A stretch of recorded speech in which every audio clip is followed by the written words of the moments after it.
Hello. This is Jonathan, and you're listening to the Johnny Talks podcast, the place where we help you achieve your financial goals.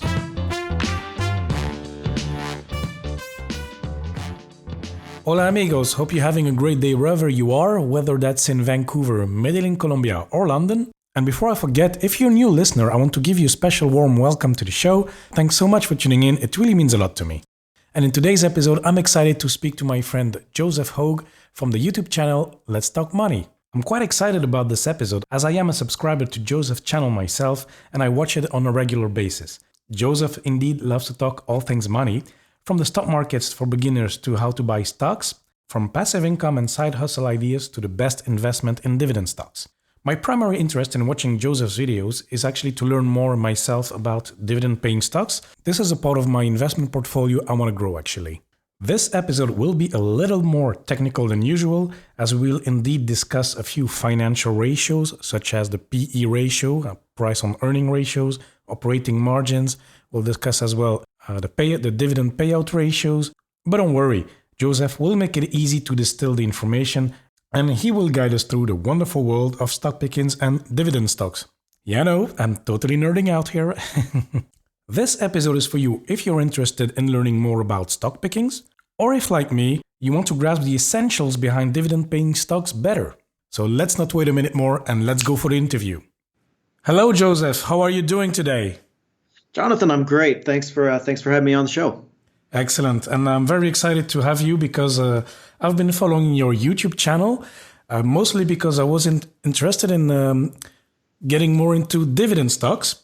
Yeah, I found your videos quite helpful, and I'm very happy to have you here, so that you can explain as well to our listeners how this works.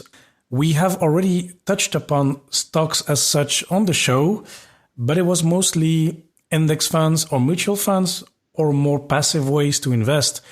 And I also wanted to discuss with you, and maybe we can start with that, Joseph, how to pick stocks. I mean, let's say I have $10,000 or 10,000 euros, and I'm interested into entering the stock markets, and I want to invest in individual companies. So I'm really curious about how should I start? How should I go about it? Sure. Yeah, I love talking about stocks. I come from an equity analyst background. So before I was a blogger, before I was a YouTuber, then I did help venture capital companies. I helped private wealth individuals pick individual stocks and set up their portfolio. So it's a great subject. Love talking about it. And I think it is a big opportunity for a lot of people. For people that actually want to spend a little bit extra more time to pick their individual stocks. Maybe have some in index funds, but get that extra, 3 to 5% return above what you would pick or above what you would get from the stock market each year. So sure, great opportunity. And there's some things that I can definitely help with, helping you understand really how stock picking actually works. We're not talking about what you see on TV, what you see on a lot of the TV shows, a lot of the blogs where they just kind of throw a lot of stock picks out at you. And you're supposed to basically just take that as gospel. That is not how stock investing works, and it's not how analysts work. And I think a lot of people are really surprised with that. Yeah. And did you, when you were working as an equity analyst, were you advising or working for retail investors or for institutions? It was mostly for institutions. So I would work with a venture capital firm that was looking for startup companies. I worked for another firm that was looking for publicly traded stocks, but looking for individual small cap and penny stocks, things like that. And then I would work with portfolio managers that they would in turn work with the private clients. But I would mostly be working with the portfolio managers. So I would be telling the portfolio managers, okay, these are the best stocks for their portfolios. And then the managers would then talk to their clients about, which ones they wanted to buy. Yeah. And now you have started your websites and you wrote books and you have this YouTube channel, which I'm enjoying. I'm a subscriber. Excellent. So focusing then more on a retail investor. So private individuals. Yeah, I love talking to that Main Street investor, the Main Street people and people in the community. It's really been a 180 degree turn from what I used to do, and I love it. I love talking on the blogs and really through that YouTube channel where I can get that face to face feel with everyone in the community. So yeah, sure, love to. I'd love to see everybody head on over to YouTube to Let's Talk Money and join us in the community. Really. Of course, and I will link it all up in the show notes so you can follow Joseph and subscribe to his channel. It's great. I love it. And it's very insightful and it's concise and very detailed. And it covers many topics, many industries, many type of stocks, many errors you should avoid, etc. And today, maybe you can discuss, Joseph, how one should go on about starting investing in the stock markets and Sure. How should one start? I mean, let's say I have 10,000 euros or dollars.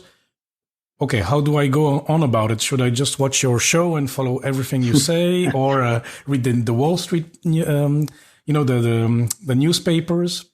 Well, I think the first thing that people need to understand and realize is that if you're not ready to put in the extra time to research stocks, then that index fund investing is perfectly fine. You're going to get, as long as you hold some of those passive index funds, you're going to get that steady market return. It's going to go up and down as the market goes up and down, and you're probably going to be just fine. If you are ready to spend maybe just a couple of hours a week to look at individual stocks and pick stocks, then yeah, that's when you can start thinking about looking to those individual companies in which to invest. So that's step one. Step two is understand that you're not investing in any industry, any sector, any stock that is mentioned on CNBC or in a video or anything like that. I think that's where 90% of the investors out there get wrong. They watch CNBC, they get 10 stock picks, and they try to invest in all 10, or they try to even look at all 10, and that's just not how investing works. The reason is that stocks, with all the information out there, stocks are pretty well priced according to what information is out there, right? So to be really successful as a stock picker, you have to focus on one particular sector of the economy. So maybe on consumer staples companies, maybe on energy companies, or even a specific industry or a few industries within that sector. So I'll tell you how it really works on Wall Street and with professional stock market analysts is they usually focus on just one or two industries or one or two sectors at the most, and some even on just a handful of 3 or 4 or 5 companies is all they cover. That is all they look at. Often an analyst will have a professional experience within that field. So a lot of just about every analyst in the pharmaceutical space or in the drug stock space is either a doctor or comes from a pharmaceutical company or has that professional background where they know how that business works, how that industry works, how profits are made, and which companies are going to do really well. Because when you get down to picking stocks at that individual stock level, you need that deep level of experience.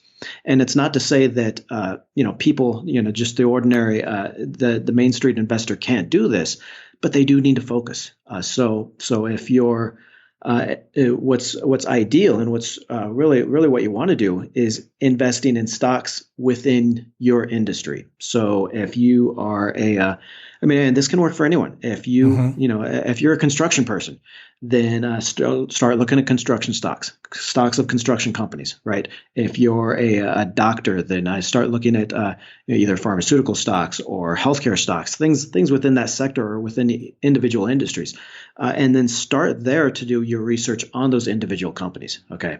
Now, for the rest of your portfolio, that's going to be maybe 10 or 20% of your portfolio. You're going to invest in individual companies within that sector that you have that deep experience in, right? You're going to buy, maybe 2 or 3 of the best companies that are the best companies in that industry, and that's going to be 10 or maybe 20% of your portfolio.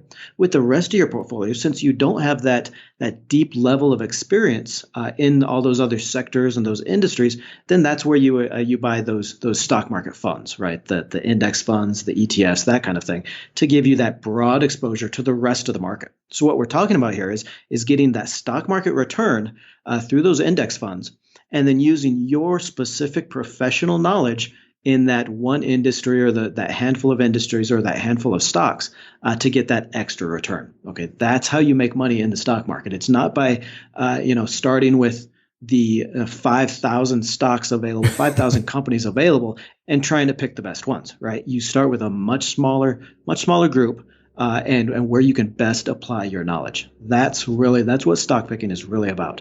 And then of course we can go into some things that you look for within that group that you're analyzing. Yeah, no, I really like that, and I was discussing this as well with a friend of mine, Brad, and we talked about investing in our own field. And so I hear you say the same, because the thing is, it gets you have the knowledge because you work day in, day out in this field. For myself, I was working in the oil industry a few years back, so I bought some oil stocks which have done well, but it's not because I'm smart. It's just because I'm in there. I know what's going on. I know which companies are well managed, etc. So it's it's absolutely a great tip. So you should not start getting too broad and pick luxury stocks, retails, this and that. I mean, I like what you said. Just start with a narrow range of stocks and then maybe broaden a bit, but at least start small. Sure. Yep. I think at most you probably want to invest at the sector level. Okay. So there's 11 sectors of the economy. You've got utilities, energy stocks, consumer staples, that kind of thing. And then within each sector, there's different industries. So within consumer staples stocks, you've got food, you've got all the things that people buy. So household products, personal goods, things like that. So I think you can probably go to that sector level and invest across the different industries. But again, I think your best bet or your best route is sticking with even a specific industry in which you have deep professional experience and you know what works in that industry. You know the best companies and you know the ones that are going to be winning. Yeah, and Joseph, one question I hear frequently from when I speak with people around me is that, oh, you invest in stocks. So you watch the news every day. How do you follow it? How do you follow it up? It's a common one, huh?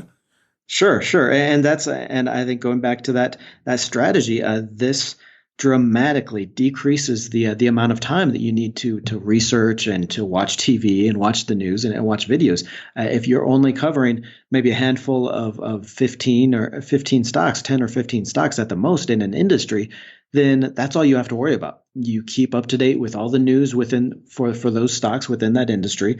Maybe you read once a week. There's maybe a journal, magazine, or some kind of an online news site specific to that industry. You might check in there once a week, but you don't need to spend the hours and hours that you would otherwise. Where if you're trying to pick 2 or 3 or 4 stocks out of 5,000 in the market. Yeah, absolutely. And then another one I hear frequently is, yeah, but it's risky. I might lose all my money, or maybe I should invest in real estate instead. So I don't know what you have to say to those folks. Sure. Well, I think you should always invest in real estate as well. Every portfolio, every investor, every person should have a combination of stocks, bonds, and real estate. And the great thing about the stock market is that you can get that bond exposure and the real estate exposure through stock-like investments, right? You can get bond funds that hold lots of bonds. You don't even need to really know what a bond is or how a bond works. You just buy a bond fund, and that's going to give you that safe, stable exposure to bonds. You can buy what's called real estate investment trusts, which are REITs, and those are companies that invest in companies that own real estate, commercial real estate, and collect those rents. And here in the United States, they actually get a special tax break for passing on most of their profits onto investors, which of course means it's a more efficient way to hold that real estate because they're not paying taxes at that corporate level. But it also means huge dividends for the investors.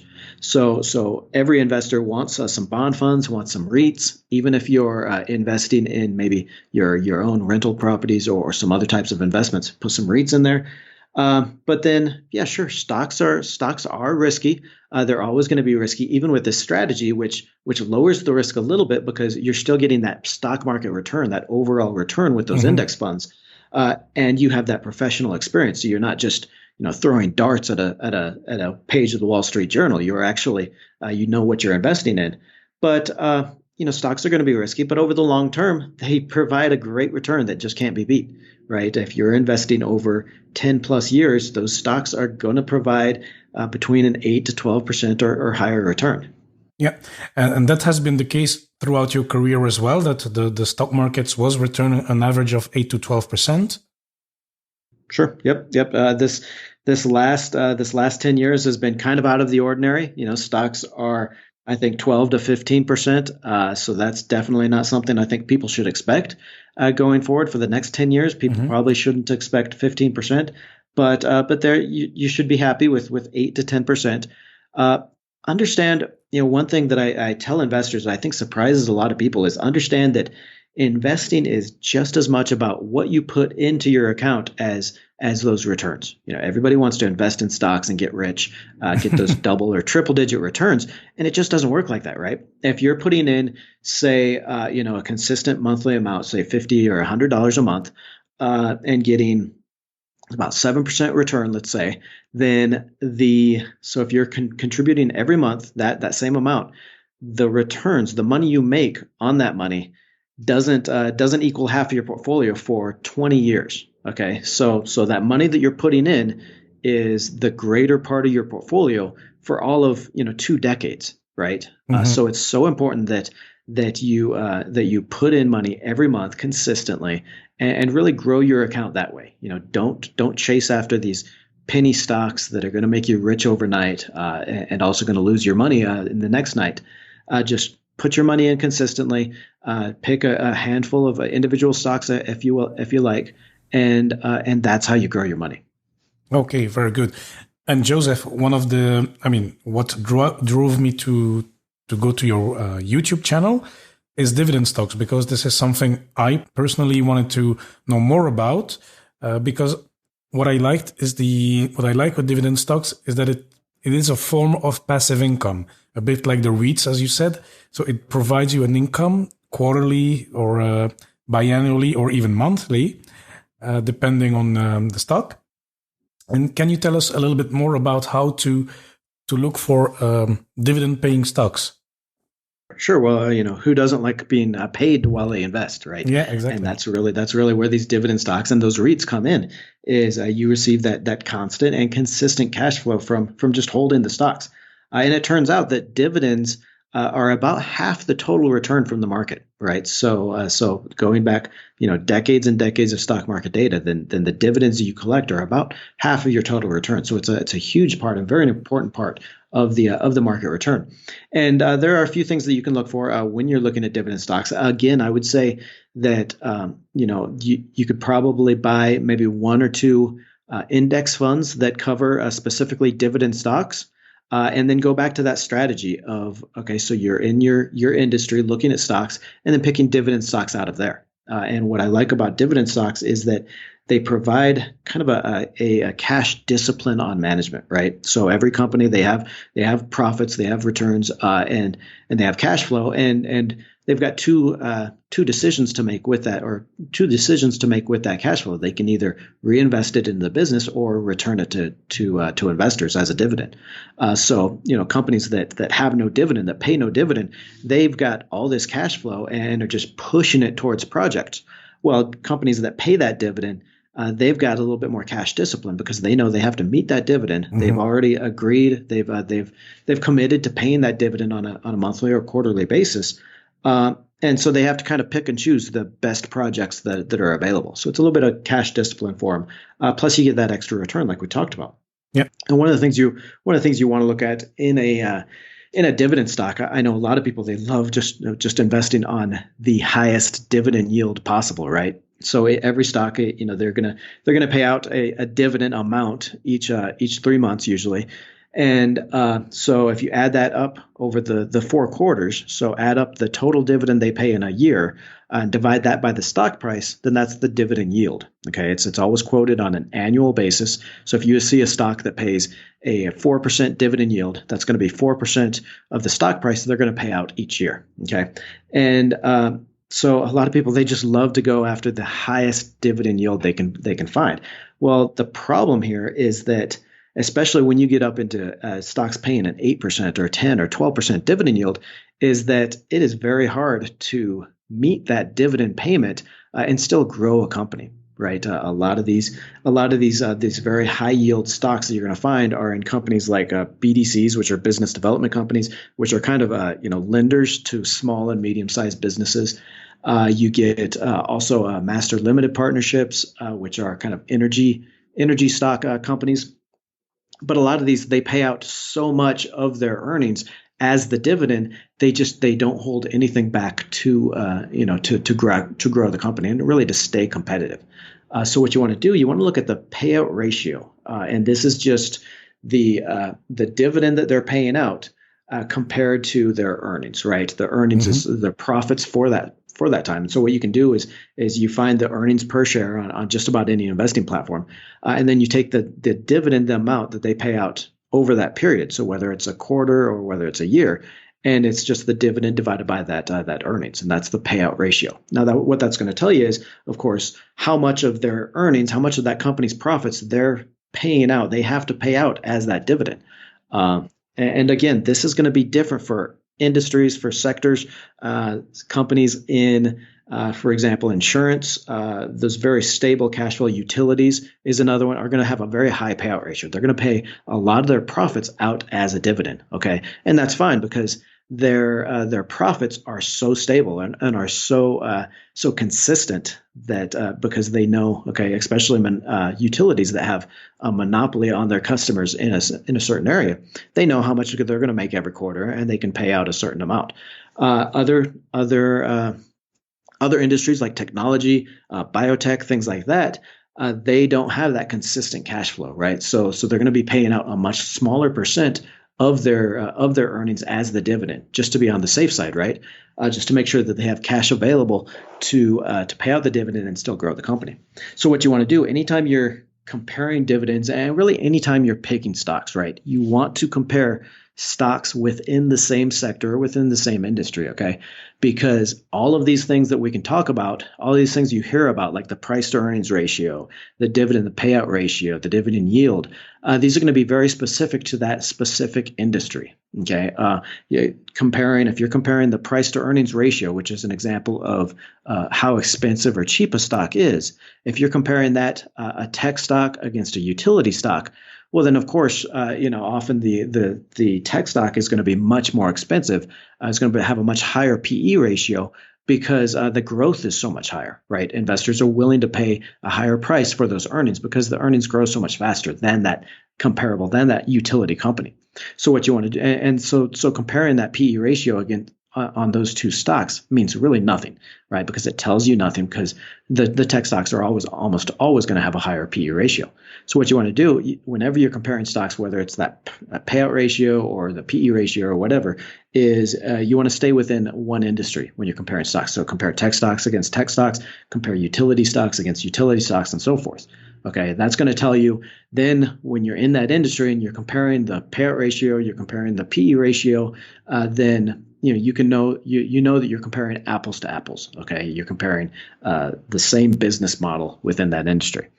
So using that payout ratio, what you do is you look at companies in that sector or in that industry, how much they're paying out as a dividend, and that's a good way to get an idea of, okay, so which companies have room to grow their dividend. Okay, so if one company is paying out maybe a third of their earnings as a dividend, and another company is paying out maybe 2/3 of their earnings as a dividend, then obviously the company that's only paying out a third of their earnings has much more space there. They're holding so much more back to grow the company. They can increase the dividend if they like. So that's probably a better bet as far as the dividend, the sustainability of that dividend. Now, of course, you compare the dividend yields on them also. So if the company paying out 2/3 of their earnings as a dividend has has such a higher dividend yield as the other one, then of course maybe it balances out a little bit. Sure, it's a little bit riskier, but that dividend yield is going to be higher. So that's one thing you want to look at. Another thing you want to look at when you're picking really any stocks besides dividend stocks, any stocks is called the operating margin. Okay, and this is one that I've been talking about lately with a video series. And the operating margin is really, I think, is probably one of the best measures you can use to compare stocks. Right, that is just the operating income. So if you're in the income statement of a company, and this is the financial statement that really shows how much money they made over either 3 months or over a year. You're in that income statement, and it's going to show sales or revenue at the top, and then you're going to have a whole bunch of other stuff, and then it's going to show operating income. Okay, operating income is the money left over after they pay for supplies, they pay for all their marketing and staffing, they pay for those operational costs. Okay, and what it tells you, if you take that operating income and divide by the sales. So operating income divided by sales, that's your operating margin. And that's the profit that they have left over really from running the company. Okay, it's got the sales. You've got the sales. You take out what they're paying suppliers, and you take out how much it costs to run that company, and you get their operating profits. And what this tells you is how well management is running that company, how well they are converting sales into operating profits. Okay, so what you can do is, again, you can compare that across companies in that sector, in that industry, to really see, okay, whose management is really doing the best job at converting these sales into profits. Now, a lot of investors, they love to look at the bottom line of that income statement, which is earnings, earnings per share, that bottom line earnings.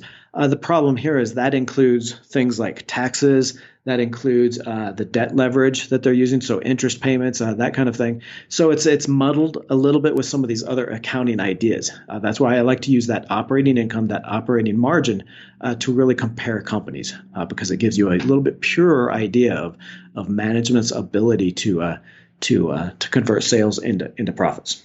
So that's another important factor that I like to look for, whether picking dividend stocks or any stock really. Yeah. And Joseph, I was just wondering, in your experience, what were the common errors or pitfalls made by investors or retail investors or professionals? What are the errors? Sure. Well, I think one of the biggest thing is some of the investing behaviors that people do that really causes them to lose money and make some of those worst decisions. One is obviously panic selling. Mm-hmm. Investors love to get excited about stocks, yeah. and then of course that just goes to the polar opposite of absolute despair when stocks are falling. So they tend to buy at the top and sell at the bottom, really, which is obviously the exact opposite of what you're supposed to do, right? So I tell people, just invest consistently every single month. Have that handful of stocks, that individual companies that you invest in, and then the index funds, and don't do anything. Don't worry about what the market's really doing. Okay, just invest consistently every month, and don't worry about it. That's gonna save you from that panic selling. I have a question because I don't know if you talked about this on your channel, but it's easy for people to get into the latest trends or into a company they love or because they like the product. Is that a good approach? For example, if I like video games, should I buy Activision stocks or? Mm-hmm. I think it's a common thing, no?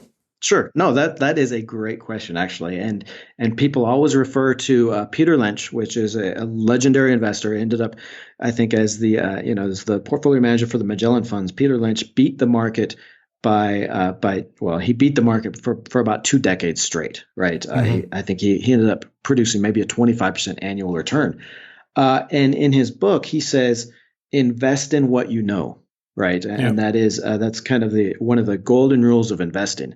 And what people have taken that to mean is exactly what you're saying. If you like Activision games, you invest in Activision, or if you like eating Campbell's soup, then you invest in Campbell's. And that is not what he meant. Okay, what he actually meant, and if you read the book and really get into what he's saying there, is exactly kind of what I was saying at the beginning of the podcast. Right, invest in what you know means investing in those companies or that industry where you have deep professional knowledge. Okay, that's not just playing video games. That's not just being a consumer of foods, which we all are, right? Hmm. That is actually knowing the business model in which these companies interact and do business. So yeah, that is I know people, like you said, people love to get excited about a company, right? Take for example Tesla. Take for example Apple. But the problem is people invest so much money into these companies thinking, well, I love my iPhone. Everybody's talking about Tesla and I've seen a Tesla car and it looks nice. Hmm. But they have no idea how that business model works, right? They have no idea how Apple, creates profits through its hardware, through its software and its services. So it's really kind of a, they have no knowledge of that industry, right? And sure, they may love the products, but that's no indication of how well that company is run or whether it will be run like that and run as well and create profits in the future. Yeah, absolutely. That's what I like about stock picking as well, because okay, even though I made those mistakes and when I started investing myself, I was playing a bit around. But okay, as I with the years, okay, then I started to dig more again in the financial balance sheets, etc., the financial statements, and you really start to get to understand how they make money, where the money comes from, etc., what the perspectives are, and that's something interesting. But of course, I cannot do that for 40 or 50 companies. I need to limit myself. And Joseph, I just wanted to ask because how did you get started with the equity? Equity as an equity analyst. Where did that passion or this drive come from to work with stocks and portfolio management, etc.? Sure. Well, I always loved the idea of investing, right? Mm-hmm. Putting your knowledge to work to really, find, create or buy a share of a company and like you said, reap the passive returns from that, create that cash flow from that, from as far back as I can remember. So when I was in college, then I actually. This was right around the 2002, 2003 real estate boom. So I actually got started in real estate investing and worked as a commercial real estate analyst. Did that for a few years and then really got turned on to the stock market. Really started to see some of these other opportunities in the stock market, some of the advantages over the real estate market as far as liquidity and leverage and some of those other things. So yeah, I started I started taking some real estate or some stock market classes, some finance classes, and finished my degree in finance, Mm-hmm. as well as an analyst background or an analyst elective, I guess. Then I started working. I started working as an analyst.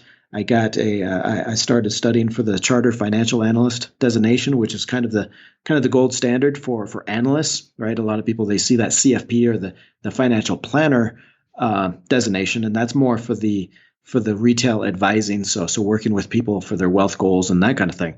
But the CFA designation is much more the analyst route and that equity markets route. So I went down there and I got the designation and I love it. I love being able to look at a company, compare companies against each other, and really trying to find the best of breeds and the ones with that competitive advantage that's going to make those excess returns. Yeah, excellent. And with your channel or with your website, what are your future plans? I mean, do you plan to continue YouTube for a few years, or do you plan to become a speaker or expand on the websites? What are the plans for Let's Talk Money? Sure. I'm loving where I'm at right now, actually. Yeah. I started the blogs in 2013. So I've been doing those for about 6 years now. I started the YouTube channel about 2 years ago. And the YouTube channel is just it's just been an amazing growth. We're up to about 120,000 people in the community now, and like I said, it's that face to face engagement and that personal attachment that I never could get with the blogs. So I love the blogs. I still love sharing my ideas and writing on those. But the YouTube channel is really where it's at right now, and for many years to come, I'm sure. Just being able to grow that community and interact with people face to face and back and forth, especially in the live streams that we'll do occasionally on Sundays, be able to chat back and forth with that. So no, I'm happy doing 3 videos a week, Monday, Wednesday, and Friday. I'll do a video. Sometimes we'll do live on Sundays, and eventually, I would love to be able to sell shares of the company to investors and really bring people in as investors to the company and really, help it grow and see where it grows from there. Excellent. And one question that I have as well, it's nothing to do with finance, but what's up with the bow tie? Well, I mean, it's a lot of things, right? One is after about 6 years of working from home with the blogs and the YouTube channel, then I kind of miss the days of dress up, right? Yeah. You go into work and you wear a tie or whatnot each day. So I kind of missed that. But it was also the opportunity just to kind of set myself apart, right? So you've got so many YouTubers or so many YouTube channels. Basically, somebody just throws on a T-shirt and gets in front of the camera. Well, I wanted to show people that, professional. It's a professional channel. I've got the I've got that professional background, and I want to help them understand some of these difficult concepts in a professional way. So yeah, sure. It was a way to kind of differentiate myself and be a little different. I am an inner nerd all the way. Spent I think the first 20 years of my life fighting the title of nerd and the next 20 years embracing. Yeah. Yeah, absolutely. Yeah, because I like it when you start your videos, you embrace, you say hi to the bow tie nation. So that's why it was. Oh, yeah. Okay. Well, Joseph, this was excellent. I really enjoyed learning more about stock pickings and dividend stocks. And I'm sure the listeners as well. And I hope they will become your viewers as well. But before we leave, I have 3 quick fire questions I would like to ask you, Joseph. Sure, go ahead. Number 1 is, what has been your best investment so far? Best investment. I would say, it's going to sound cliche and everybody says it, but really the investment in myself, getting that education that, I've got the double degrees in finance and communications. So important, I think, for everybody to have kind of a hard science degree. So something in a professional space, and then a soft science. So speaking, communications, things like that really has served me well. I've got a master's degree in business as well, the professional designation. So I've spent a lot of time formally with those degrees, but as well, learning about the businesses, learning about online businesses and how they run, buying courses for myself, things like that. So really investing in myself. It's something that you're never going to find a higher return than the books you read, than the things you learn. Not only is it going to create more opportunities for you, so you're going to be able to change jobs whenever you need to, because you're going to be an asset to any job you take. It's going to obviously, create a higher income for you, but it's just, another part of that opportunity that it creates is you get more opportunities. You get to pick where you work, right? If you don't have that ticket punch, and it's sad but true, but a lot of companies still look for that degree or some kind of a designation, or they won't even let you through the door. So it's just going to open up so many more opportunities for you to get a job, to get the job you enjoy doing, and more income. No, I totally agree. And number 2, Joseph, what is the best book you would recommend to anyone? And it does not need to be financial. Wow, so many. There's two really great business books that I've read. One is Shoe Dog by Phil Knight, the creator or the founder of Nike. Excellent look on how he created that company and kind of watched it grow. Another one by Richard Branson, which Losing My Virginity. It's his first book about developing and growing the Virgin Empire.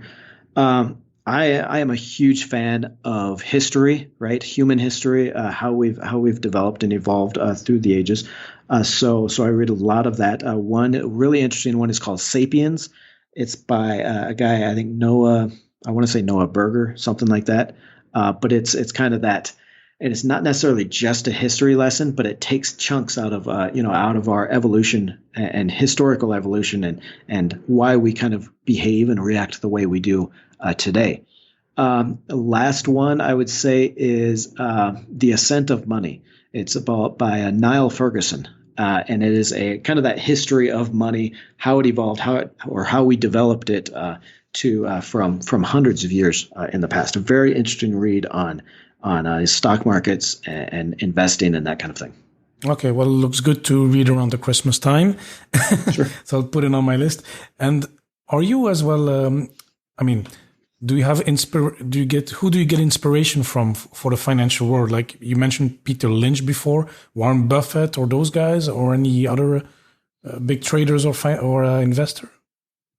I really don't. As far as professional investors or traders, everybody always says Warren Buffett, Yeah. and yeah, he's a very successful investor. He actually kind of invests in a lot of the kind of ideas that really just aren't open to Main Street investors. So I think a lot of people are a little misguided when they look towards there.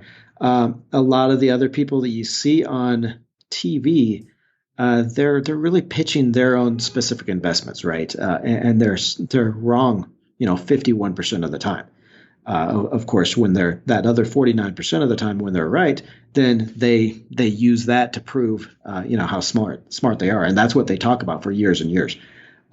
Some of these guys you see on CNBC, they've been they'll be on 2 or 3 times a week, and will beat a story for 3 years, be wrong consistently, and then they'll be right one time out of it, and that's what they'll talk about all the time. Yeah. So I'm really kind of a skeptic when it comes to a lot of professional investors and the people that the famous people you see on TV. The best investors really aren't appearing on a lot of these TV shows, and that they're working with their own clients, with their own institutional investors, and they don't really need to go on CNBC or Bloomberg. Yeah, they have their agenda. Yeah. Okay. And then the last question, Joseph. What is the best purchase you have made for under $100? Oh, wow. That's a good question. I guess I would have to say, I'd have to say the camera, the battery adapter for my camera. And it's not necessarily that one thing is such a great investment, but the idea, I think, is something that a lot of people can really get a lot from. Okay, so I bought this battery adapter, and it has just saved me so much time and so much hassle, right, from having to recharge the camera batteries and things like that. And I think that the point here is that there are things that you can buy that are going to make your life easier, are going to save you time, and ultimately are going to save you money, right? Especially if you've got your own business and you're running your own business. I mean, time is very precious, right? So anytime you can look into your process, and this applies for people that work a traditional 9-to-5 job as well. Anytime you can look into your process and just find out ways to, whether through a product or a service, ways to save your time and really make your use of time more efficient. That's going to be the best money you ever spend. Okay, excellent. I love that tip. And Joseph, so I think you gave a lot of valuable tips and great info. And I think people are eager to find you on social media and on your YouTube channel. So where can they find you? Sure. Well, I'd love to see everybody come on over and join the community on Let's Talk Money. That's first probably, and really where I'm spending most of my time at. Just recently got on Instagram, which of course is always a sign that a social media platform is past its prime when I join it. So I'm on Instagram at Let's Talk Money Joseph Hogue, and that's all with underscores and all kinds of stuff there. The 4 blogs, I run 4 blogs on personal finance, debt, investing, and making money online. So you can find all of those through the YouTube channel, and find those through there. But yeah, just join me on the videos. Leave a comment on a video, say hi, and I read every single comment, and I love hearing from people in the community. Excellent. Excellent. So thank you again, Joseph. It was a pleasure to have you. Excellent. I appreciate it. Thank you, Jonathan. It was great to have Joseph on the show, and I definitely learned a lot about dividend-paying stocks, which I was interested in the first place, but as well about stock pickings. So I hope you enjoyed the show as well, and that you learned something from it. I know it was a bit more technical than usual, but I think Joseph made it quite easy and simple to explain the financial ratios, etc. And of course, if you want to know more, I strongly encourage you to join the Bowtie community and follow Joseph on YouTube. And before we head off, here are my quick takeaways I jotted down during the interview. And I really liked Joseph's first key point. If you wish to pick stocks, you need to be willing to put in the extra time to research the stocks or the companies. But if not, you will be perfectly fine with investing in the low-cost index funds, for example. To be successful at picking stocks, Joseph advises to focus on one sector and on a small number of companies first to acquire that deep knowledge, just like actually real equity analysts. And a great place to start is simply the industry you're working in right now. Joseph made as well two important points talking about stocks, because they represent a fantastic opportunity to grow your wealth, but you should still be diversified with other asset classes, real estate or bonds, for example. And the second point that he said is that it is important to make consistent monthly contributions to your investing account, to your stock portfolio. This is how you will grow your money over time, actually. Regarding dividends, these are actually an important part of the total market returns. About half of it, actually. So it's quite important to understand what a dividend is and how it works. And again here, Joseph's channel is an excellent place to start learning more. When you will start to look at the dividend stocks, don't focus only on the stocks with the highest dividend yield. Look as well at the payout ratios, if they make sense. As an example, I took the Apple stock, and the dividend today is $3.08, and the share price is $318. This makes for a dividend yield of just a bit less than 1%, 0.97%. And you can deduct the payout ratios from the company's financial statements. And yeah, I've calculated that it's about 25%, which is quite good, as it leaves some room for the company to reinvest those profits and continue growing. And talking about those financial ratios, such as price on earnings or dividend payout ratios, etc., always compare them within the same industry. There's no point in comparing the PE ratio of Apple to that of ExxonMobil or to Louis Vuitton, for example. The most common errors or mistakes in investing are actually behavioral, such as panic selling, for example. The best way to avoid these errors and mistakes is to simply contribute consistently over time, as we said before, and not to worry about the day-to-day market movements. And I'll close the show with Peter Lynch's most famous quote, "Invest in what you know." And no, it does not mean that if you love your iPhone, that you know Apple. So that was it for today. Thank you so much for listening. It really means a lot to me. Make sure you subscribe in Apple Podcast. And of course, please do not hesitate to contact me. If you have any questions or feedback, send me an email, john@johnnytalks.com, or connect through social media at Johnny Talks on Facebook, Twitter, and Instagram. And amigos, once more, thanks so much for listening, and I'll speak to you next time.